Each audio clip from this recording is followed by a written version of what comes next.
Hey there, boys and ghouls. Welcome to this week's episode of Hollow Weekly. How low can we go? 50%, 50. Hellraiser 3. Hell on Earth. Hell on Earth, brother. Exactly 50% rated. Yeah, if you don't know what How Low Can We Go is, it's where we start at 59% on Rotten Tomatoes, work our way down 1 point at a time until it's hell on earth. Which we've already gotten there. Or until we can't take anymore. We're trying to get to 0%, but finding good movies or good things in maybe bad movies all the way down. So far it's been a really good journey, but there's a subplot to this journey because the Hellraiser franchise is a journey for Nick. Yeah. Right? Like, this was a franchise that you didn't pay a lot of attention to. Didn't care for. And then, did you see it in chronological order, first one, second one? You did, right? Yeah, because we did Hellraiser, I think the first time we did How Low Can We Go. We did the original Hellraiser. Yeah. Okay, I don't remember what order we watched them in. So you saw them chronologically. So the first Hellraiser took you by surprise. You loved it, but you recognized it's kind of a quiet, kind of a surprisingly small movie, right? Hellraiser 2 blew our minds with the bizarre life force sci-fi. Yeah, right. Hellraiser 2 is bound to be a fall off for you because you fell in love with that movie unexpectedly, right? So. Yeah. Now here we have a double thing here. So this is part of How Low Can We Go, but it's also part of the Hellraiser kind of like arc for you. So here we are at Hellraiser 3, which I suspect was heavily disappointing for you. And I'm going to fight for a lot of stuff in this for me. So go, tell me what happened here. I will fight for some things as well. Okay. All right. Is it Talk to me. Okay. When towards the end of the movie, I just kept thinking this movie is kind of a wet fart. Like, this is just a big, wet, stinky, long fart. Wow, that's hard. It's like when you have it's like when it's your own personal stinky, wet fart. Sometimes the smell ain't so bad. It's your own brand, as they say. Right, but here's the problem with your analogy. The problem is, spoiler, we're gonna rate this at the end, and there's no way you rate wet farts 50%. Like, this is like a 10, 15%. No, George, wet farts. It's not as about in life. It's not about in life, rating, as experience. It's not about right if the fart is 50%. What the real 50% is if I'm going to shit myself. Well, that's 50, that's 50 bad. When that's it's true. that bad and that wet. Okay, so you were thinking that, and then what happened? Okay, I don't even know where to begin. We just finished. Like, we just walked away. A lot of things I liked. God, what did I like? No, because I did. I'm not sour grapes about it. No, sure. Okay, actually, let me get what I disliked. You don't have to start with what you like. We're segueing from a bodily function. Ugly. This is an ugly Hellraiser movie. That is so weird. Okay, go ahead. It's the ugliest one. All Hellraiser 2 had the cool amazing. This is amazing. The psych ward or whatever, and then it had actual hell. Yeah. And the set designs of it, the way it was shot, was beautifully done. The Cenobites looked amazing. Everything in this movie, and this, I think I said this during when we were watching it, was it's Hellraiser 3 is such a try hard. It's trying so hard to be this cool modern age Hellraiser for the 90s. Like, it's just, there's CD-ROMs in it. There's camcorders in it. There's CD-ROMs. There's some early 90s, end of the tail end of the hair metal kind of stuff. Right. It's so ugly, dude. Like, I don't know. So here, let me tell you a couple of things about this movie. This is literally the first horror movie ever of all time to use CGI. Literally the first. This was the first one? First one. Rock and roll. Right. So, right. But the effects. So, I was wondering myself, how are the effects going to age? Because it's been a long time since I've seen this movie. So the statue sometimes looks creepy to me and sometimes looks awful to me. So it really depended on the angle. The thing that's blowing my mind is that the director of this Tony Hickox, is known for shooting things beautifully. Like, one of the things that Clive Barker's own reaction to the Hellraiser 3 was that he loved how it looked. Oh, right. So it's just blowing my mind that the thing you gravitated to is that the shot ugly, because there were a lot of people who really keyed into sort of the camera work where you had those very extreme close-ups where people were backgrounded or foregrounded and whatever, that were cool, that looked interesting, or whatever, where the other movies hadn't tried anything like those looks, right? So it's just for good reason, right? But it's Right, but it's blowing my mind that that's a It's just every close up in the movie had like Amazing. this fisheye, fisheye That's kind of like amazing look because to it it. looked gorgeous to me, and in parts where it didn't look bad. I think the things that looked bad to me were sometimes effects, sometimes costumes, sometimes and then like action digital effects, but even that was even happening in the first and second one for me too. It depended on the effects around like when they tronify the lights are in any kind of grid format Oh yeah. are always tricky for any of these movies depending on the technology they have at the time. But okay, so It shot ugly. is you think it's shot ugly, right? I thought the story I was. disagree. Dude, there's The story is there's a so the story handful is of- done by committee, right? There's a lot of pieces to the story. back up. Yep. The shots though. There are a handful of very pretty shots. I will say there are a handful Okay. of shots that I kind of was like, oh, okay, that doesn't look that bad, but I not as much as So there it's are- not cohesive is the problem. The first and second movies' looks were cohesive. They didn't really hit slick. They They're didn't, slick. right, but they didn't hit false notes against themselves, right? Right. They weren't clashing with their own outfits, right? This movie is clashing with his own outfit. Like it's definitely not as good as the first or second one for sure. But that's the thing though. It's just because it's clashing with its own outfit. Just like the church scene looks pretty fantastic. All of the World War One No, there's sequences, a good shot in the church scene. most of the church scene looks pretty good. The World War All the World War One stuff sequences World War One stuff did look look good. good and interesting and emotional and kind of horrifying, right? Like they should. So that all of those sequences are. Every time Joey and Doug Bradley are interacting, or those characters are interacting with each other, all their arc or how they're figuring each other out and how they intersect, all of that is great and looks good. But That's just a close up. I'm telling you, all the close ups in this movie. well, that's are what I'm saying. Is ugly. right? The close-ups. That's what you're. But there's a lot of stuff that looks, and then the entire sequence at the end of how all that plays out is pretty disorienting, kind of horrifying. Like it worked for me mostly at the end, right? So I don't know. It's just the Cenobites look bad sometimes. The effects sometimes look bad. Well, I actually loved all of the first statue murders. All the dialogue coming out of Pinhead from the statue was great to me. Like it just didn't look good sometimes. the story, as you were saying, was done by committee. Yeah, it's right. It is very. I like the World War One sequences and the kind of like the theme of this movie is kind of all the war theme stuff works for me. I like that there was like duplicating of the war theme and it was on purpose. Like the director actually said, which I thought was cool, that because Pinhead was formed in war by the horror war, like whatnot, or at least that incarnation of it is, that it was like he was gonna be gross and human feeling, right? It wasn't. He didn't want it to be like too ethereal looking or whatever. So I like the World War One. I guess those sequences kind of they were ahead of its time, right? Like Wonder Woman shows up and shows you that you can do emotional, shocking look in shocking environments. You can do emotional stuff. This movie just played that card early, which I think is kind of cool for the horror genre. So that part worked. I like the club sequence, statue murder story part.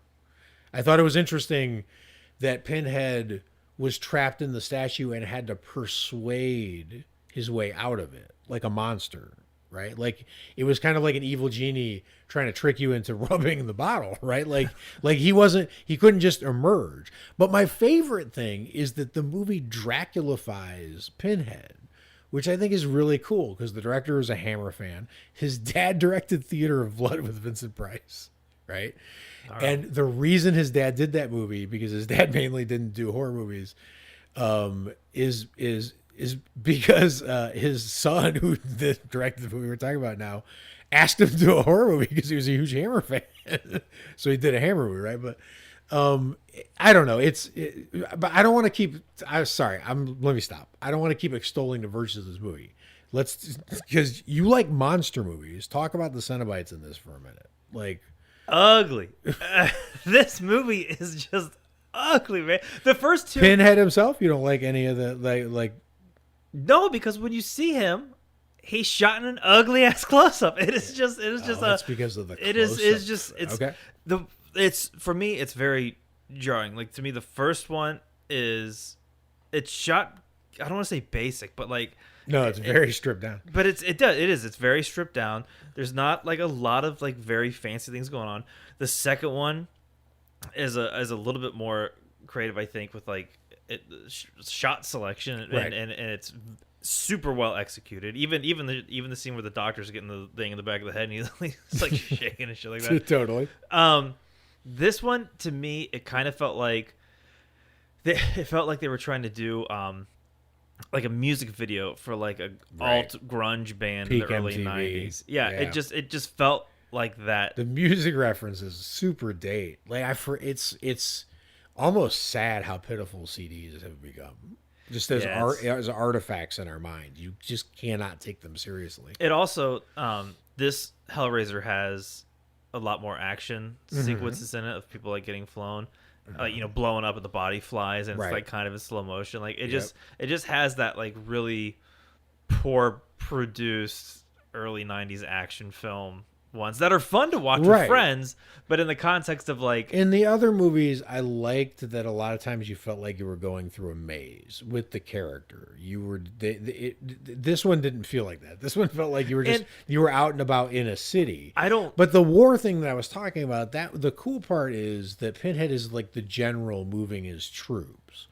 And that was the thing that was, coming across as the parallel between the fact that war is the true horror that starts all of this, violence, even from the beginning.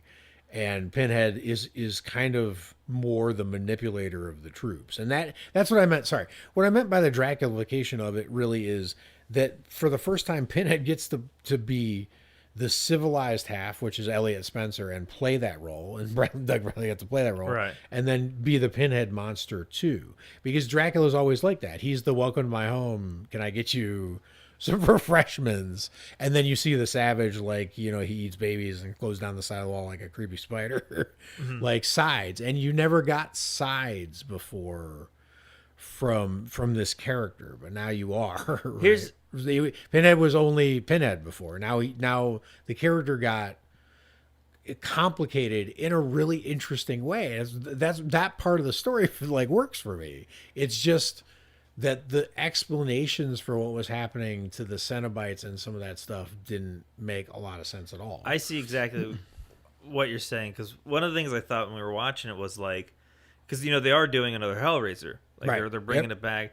When I was watching this one, even though there's just so much that I did enjoy about it, I had the thought of like, you could not to like rub up against the Halloween trilogy thing, but like if you just remade Hellraiser, Hellraiser 2 and Hellraiser 3, I think you could really make that work. The first two you just do, shot not psych, you don't do Gus Van Sant, Psycho, but if you did, number one, perfect, it's already there. All the recipes, all the ingredients are there. 2 is there.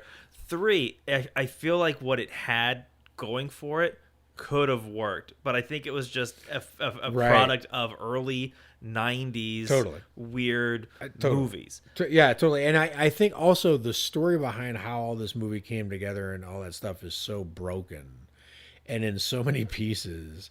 And Clive Barker was involved and then not involved and back involved, and like it was such a convoluted process that it makes sense that the movie would be way more jagged, right? It's just, that totally that part makes sense. There's for sure. There was a lot of it that just kind of felt discombobulated to me. Like I didn't buy any of the characters. Like was it Joey? Joey's the main, right? Yeah, like her being in the hospital and the chains, the guy with the chains going through. Yeah. But the hospital looks like a haunted house, right? For no reason at all. That was creepy. I didn't buy the chemistry of her and her cameraman, because that guy. Oh yeah, that guy probably read it felt like he woke up that morning and was like, I need to learn how to act. Wait, yeah, but can we talk for a second about this? Is a Guinness? If you're listening, this is a record. This has to be a record. Nobody in the history of cinema has ever smoked a cigarette as quickly upon waking up as this character does. Oh yeah.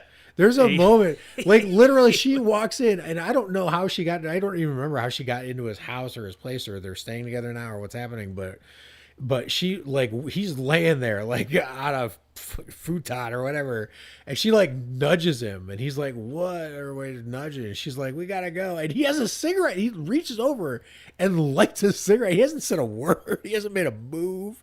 I mean, he's right there, just- his eyes just opened. It was incredible. I feel like he woke up with a cigarette in his mouth. He's like he knew. pretty- he knew he was gonna have to wake up. Pretty- Nah, it just this movie to me just felt like So can I go back? Just I actually love. I love Terry. I love Joey, the main character. I thought she was really smart and kind of like on her own journey, and her story didn't connect in a way that super made sense. So she really had to figure it out. Like it was harder work. This was harder to figure out than The Ring. Like The Ring just comes with rules. You just got to realize you're in the rules. This one you got to figure out like you're connected through war in the past with like, and she figured it all out. Like she nailed it. She never backed down. She like fought for. I thought like, I thought all of that was good. I thought the chemistry between her and her friend was terrible. So like none of that worked at all. That's what I mean is the movie's jagged. The best it chemistry does was something her- good over here and then does the exact same over here not well. the best chemistry for the lead actress was with Doug Bradley's human character. Absolutely. Like, that was, all of that was awesome. yeah, that was the best part. But anytime two characters were on screen, if it wasn't them, it was like the math wasn't adding up. And I think it's Right. because this movie, like you said, the director's favorite movie was Monster Squad. Well, yeah, Or- no, yeah. or He had said, because this director did Waxwork, and he had said that he was a huge fan of Monster Squad, and when he had done Waxwork, he was like, the horror comedy made sense to him. He was like, I love Monster Squad. Maybe we could do a horror comedy. And I've heard fantastic things about Waxwork. Right. So maybe horror comedy, Which is like, known for looking better than horror movies of that budget. Look, that's why when you came out of the gate with it looks terrible, it just blows my mind because it's the one thing even the people who don't like it give it usually. So strange. I revisit that because I don't see it, man. Interesting. But it just felt like people who really love the idea of a horror movie, but not the craft of movie making. Interesting. And right. I think there's a bunch of people who really love with some cash, people involved. And by the way, there's a Miramax thing starts at the beginning, so there was like some of that shitty involvement too. So, but yeah, I think to me the thing is it's like the statue, right? Mm-hmm. There was a lot that got sucked in and incorporated into it, so there ends up with a lot of faces, right? And some of the faces look really good, and some of the faces are actually scary, and some of the faces don't look good at all. And you didn't have that experience with any of the other two movies. But the thing that still to me is like whether it's kind of like the grandeur of the church sequence, which by the way, that's like that guy's the main zombie from is it Dawn of the Dead? Day that it's one of the he's like an incredible presence there as the priest, like the counter, like because that's the move that I liked is. The normal horror movie would have Pinhead coming to enter the church, and it would have the priest, how dare you come in and desecrate the church or defile it with your evil presence, of Pinhead, like whatever, hell priest, and you'd have that kind of thing. That's how any other movie would do it, but that's not how this movie did it. The way this movie did it is she comes in, she asks the priest, like, she tells the priest there's demons loose. He's like, there's no such thing as demons. Like, it's the exact opposite response you would want from the one place you would go during a demon outbreak. Right. You went to consult the expert, and he was like, those are metaphors. And she's like, what's that? And then there's Pinhead, like, whatever, which is perfect. I mean, just the execution of that was so true to the heart of the fact that Pinhead is subversive at his heart. That's why the "I am the way" when there's no way to follow is great. Like there's enough in here that went well enough to trying to push and prod Pinhead and that franchise over into more of a monster, more of a Frankenstein, more of a unleashed scenario, and that's always tricky. Like, look at Jurassic Park. Look how hard it was for Jurassic Park to figure out how to transition out of the park, right? They're trying to get Hellraiser like out of the one room like theater play setting and like whatever, and not have it set in a crazy like universe all the time. So they're like, let's unleash let Bennett in the world. And it went about as well as it went for Jurassic Park for some of it, but like some of it works, right? I feel like if they did more of the like Reinfeld, like trying to like bring him things, like if they played more into that and did more of the Dracula thing you were talking about, I feel like it probably would have been a way better movie. But I there's just something about this. It just felt like try hard early 90s studio interference, made by committee. Totally fair. Doesn't know where it really wants to go. Right. And the thing is like, you know, like I think something in there could definitely work. Sure. But I don't fault it for trying. Right. You know what I mean? Like, of course. Like you were saying, like the first two kind of feel like you're going through this maze, and obviously, like you just can't, you can't just keep doing that. You can't just rinse and repeat, or else it gets boring. So like, I get why they went balls to the wall there. It just the writing. Not knowing which direction was up really kind of pulled through. Can I tell you a couple interesting things about the movie before we're done? One is that the original story idea involved apparently ancient Egypt, and that the Great Pyramid was the first lament configuration, which sounds amazing. It's just sad that they didn't go with that. Now I'm bummed because that does sound way better. But there's this cool thing that was happening where Doug Bradley was doing a Pinhead diary for Fangoria, like a behind-the-scenes real-time diary. And it was pretty real.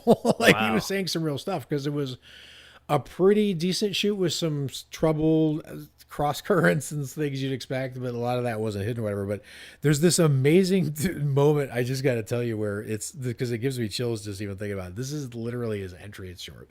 His entry for Saturday, October 19th. This is from his point of view, right? His diary.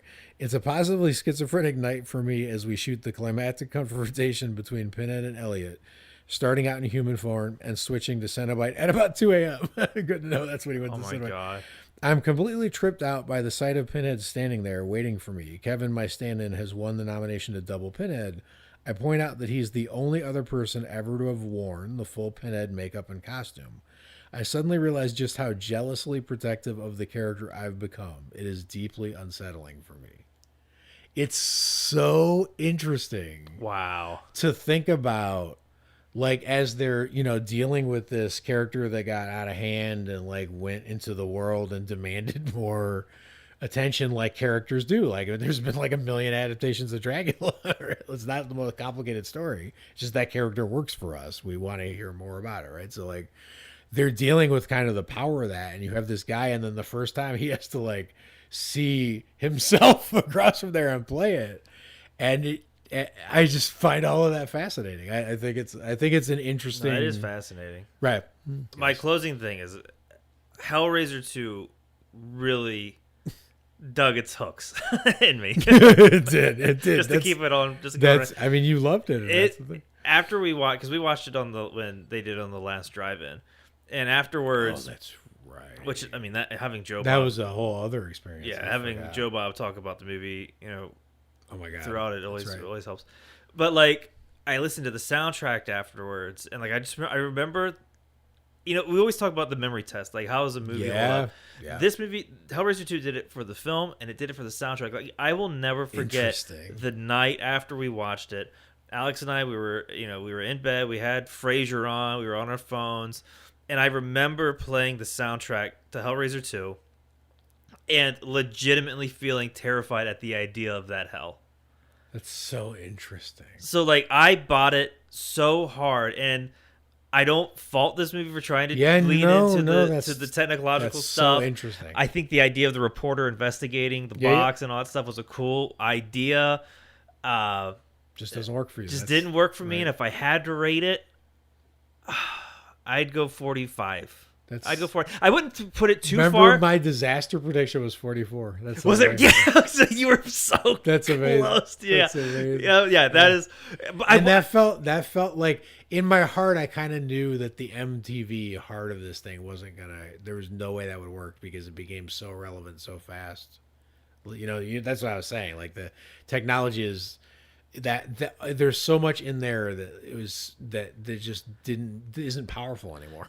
I will say this though, and I might be a hypocrite for saying this, but like if we, because like our Garen's gonna listen to this. Garen's coming into town. We're gonna go see. Hey, Garen. Hey, Garen. We're gonna go see. What are we seeing at midnight? Oh, Event Horizon. We're going to a midnight screening of that, and then if we were with Garen at a movie marathon, say like the Egyptian theater's back open or whatever. Yep. And they're doing 10 movies. Yep. And when you and I are like, you know what? We're going to pop some edibles, go down there, watch some movies, have a great time. Yep. If Hellraiser 3 was in the middle of it, I wouldn't be mad. If I watched this with a crowd that's what on I thought. 35 millimeter, right. I think I would have I would enjoy it a lot more. Yeah, like Life Force. Yeah, that's fair. That makes I think that would honestly. I think that would probably kick it up. I'm with you. No, I'm 5 with you. points I'm with to you. maybe where it's at right now. That's totally fair. All right, so that's your rating. My thing is like the memory test is the same thing, and the thing is,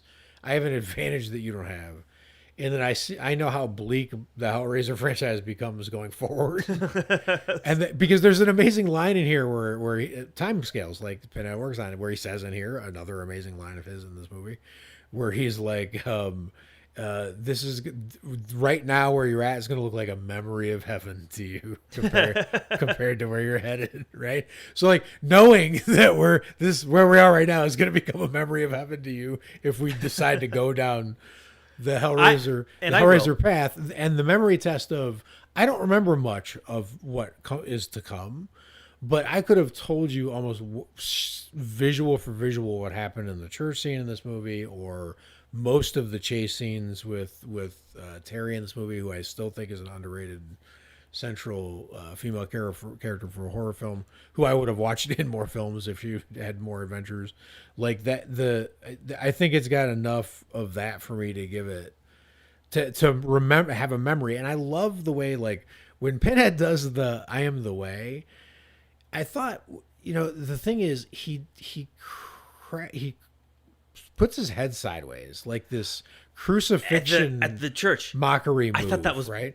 I thought that was right, and it gave me a chill. And the reason it gave me a chill is because what's really scary about Pinhead is how well he understands how the pieces move right on the chessboard, like what's in people's minds and what they believe in and what's going to break them. And like, that's why I believe that he could talk his way out of a statue, which I still think is a cool idea. So that just because that "I am the way," and he decides to go that passive, like I'm pinned to the cross, I can barely move, was so sinister, and there's no other horror icon that can quite do those things.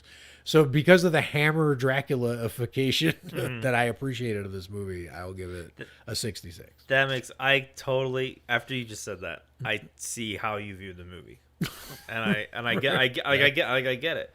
That said, I am not done with the Hellraiser franchise, because like Doug Bradley's character, he is an explorer of forbidden exotics, and I want to keep exploring. I want to keep exploring the Hellraiser, because at this point now, I think I kind of understand where it's gonna go. Right. And maybe because going to space next. Oh my god! What? Are you kidding? Maybe you understand, and maybe you don't. Oh well, I would like to explore the other Hellraisers. So you want to boldly go where no one's going? But because now I've sort of mentally locked the first two. Like they're over here, they're locked up. Nothing. I know nothing can harm them. They're always going to be there. My feelings, I felt when I were, always going to be there. So now I'm like, okay.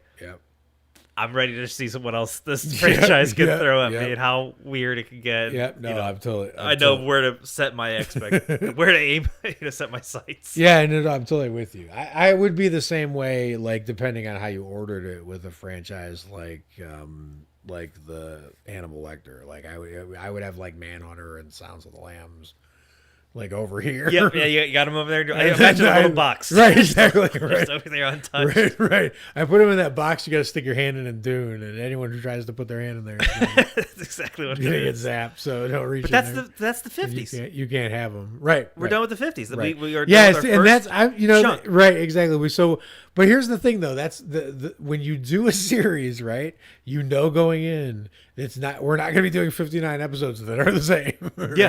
There's going to be some where we hard agree, some where we hard don't agree, where we really aren't surprised. This was our first big disagree, but like Big that, disagreement. but not even that. I mean, I see where this movie's bad, but it's fun that it's not shaped the same every time. That's part of like the adventure of it, right? Because I Yeah. don't even know we're going to 49 next. Like, who knows what that's going to be? right. I don't know. Well, I actually have some idea. It's. What are you thinking? Can we tease anything? I think it's going to get more interesting than the low 50s were. I actually think the ride is going to get a little more fun for me, at least, because looking at the choices, I was noticing that somewhere in the low 60s, high 50s on the aggregator sites, there were like 7 or 8 options. Let's say there were 30. Let's say there's 30 movies in each category. Let's say that each like Metacritic has 30 horror movies at 60%, Right. and 30 horror movies at 59%, etc. Right.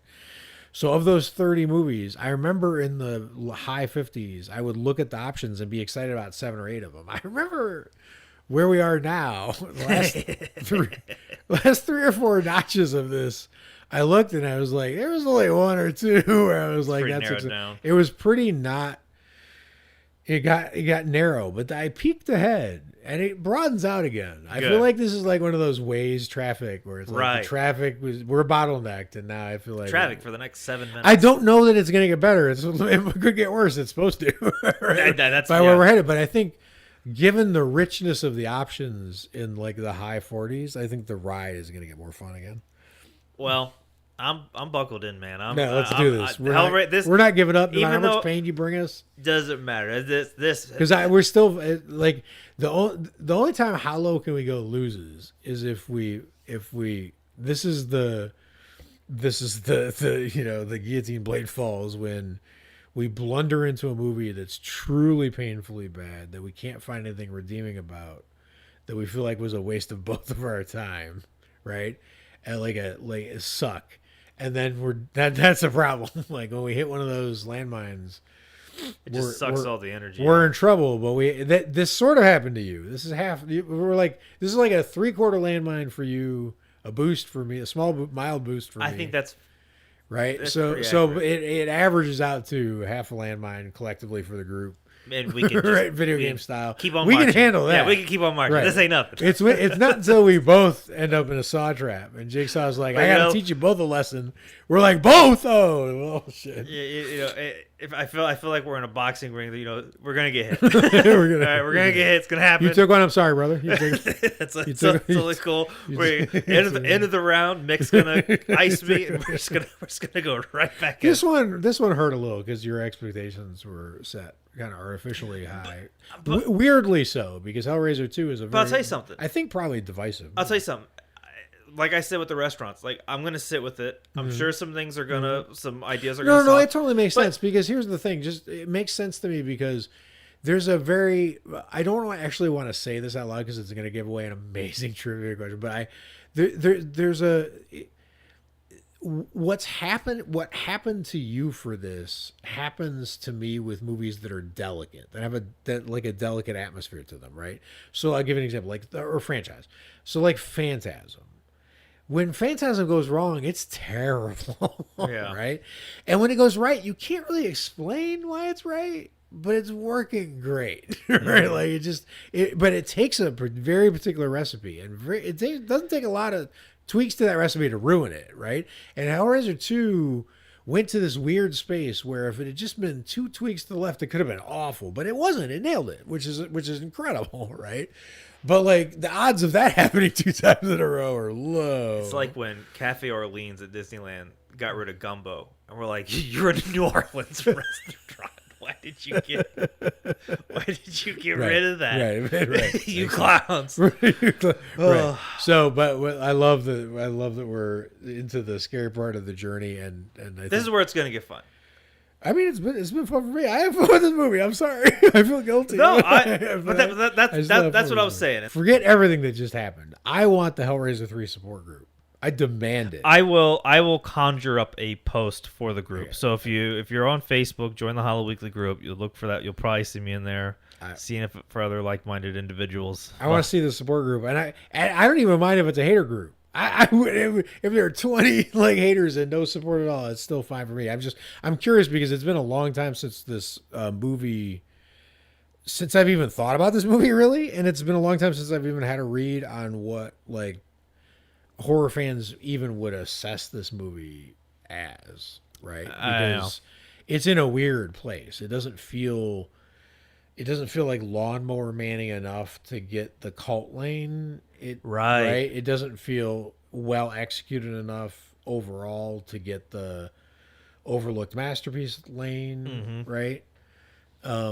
Which is weird because there's a lot of movies that get that kind of like cachet somehow, and you feel them coming. Like I think Pet Sematary 2's due for that. You can feel it, like moving up the ranks somehow. And they just start to move. I don't know why, and it's coming. But that's the weird thing. I think this movie's better than that. But yeah, it's strange. Okay, let's be done with this movie. All right, wrap it up. Oh, do we have anything? Do we have any more exciting updates about Horror Hotel, the book that everyone should be reading? Yes. Still out. It's climbing the charts on Amazon. It did hit #1 best new release. So we had the orange banner. We screenshot. We were like, look at that shit. That's incredible. Isn't that beautiful? Definitely go check it out. Yes, we got to hit #1. We got to hit, and there's some books that have been out for like years that are still on that list. Like, what was the one Tim Burton did? Miss Pettigrew's. Oh yeah, Miss Pettigrew or something. Yeah, something like that. Like that book and like Artemis Fowl, I think. They're all still there. Yeah, they're like on there. So like that's the competition, guys. Just wow. We just gotta just rally behind it, and let's just make this happen. That's good. You swing high. swing as much as you can. And there are interviews and things coming and pending and coming out and all kinds of stuff. Let me tell you the crazy thing. Allowed to talk about and not talk about, but we can talk about anything. There are very interesting things happening. Oh, there's some things we can't talk about. Right. But what's cool is I'm seeing TikTokers who do book reviews. Oh, cool. Talking about the book. That's and awesome. every time like I see it, because like it's like, Alex wrote this book. Like someone's about to like review like a book my fiance co-wrote, and I'm like, oh, please be a good review. Please be a good review. Every one of them so far have been great reviews. That's awesome. And it's like, I don't know. It's really nice to see people like reading it and being like, just saying really nice things about it, because writing and putting like work into the world is so scary. I'm sure. But when it has like as good as a reception as this is having, you're like, awesome. It just feels good. So and check it out. Yeah, and it's like it's an amazing journey. The whole thing is so interesting. And we have a handful of books we want to give away. We talked about doing a giveaway. So keep your eyes peeled for that. We'll probably do something with that. Follow the page. Make sure you have it. Stay followed, because that anything will. We were trying to figure out like what's the anything best way we to do will out. emerge first there for sure. So. Yeah, go there, and if you've read it, let us know what you think. Message the page, comment, like, or whatever you want to do. iTunes review. I don't know. Well, I don't think complicated. I don't think we've had a 2022 review. It's going to be like the biggest Hellraiser 3 fan. It's going to be like a 1 star. Remember what year I'm in. It's going to. Why did you say it's going to be the biggest? It better be the biggest Hellraiser 3 fan. That's going to be amazing. You could literally just go there and put "I am the way." That's it. I'll know you. I'll see you. I see you. You see me. There you go. We know each other. Well then, do that, and until next time, stay scary. Watch a bunch of horror movies. Read a bunch of horror novels. We'll see you at 49. And we'll see you at 49. I guess.